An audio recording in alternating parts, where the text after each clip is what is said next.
30 জন লোকের 30 দিনের খাদ্যে 45 দিন চালাতে হলে কতজনকে চলে যেতে হবে? তাহলে এখানে 30 জন লোকের 30 দিনের খাদ্যে চলে, তাহলে আমরা উল্টে লিখবো, এটা 30 দিন চলে 30 জনের।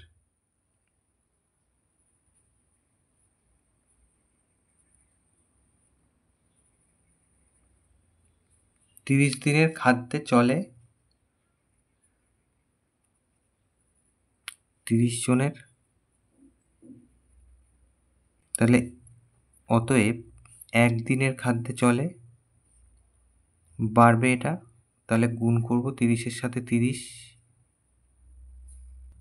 অতএব 45 দিন চালাতে হবে, 45 দিনের খাদ্যে চলে, তাহলে এখন কমবে, তাহলে ভাগ হবে 45 নিচে বসবে।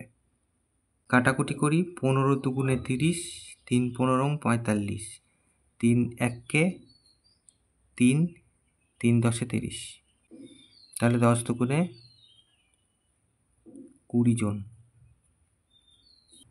তাহলে ছিল 30 জন, চলছে 20 জনের, তাহলে কতজনকে চলে যেতে হবে?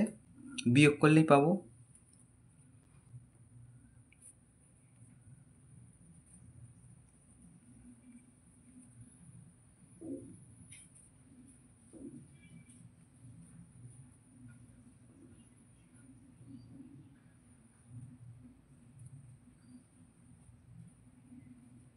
তাহলে 10 জনকে, তাহলে এটা উত্তর।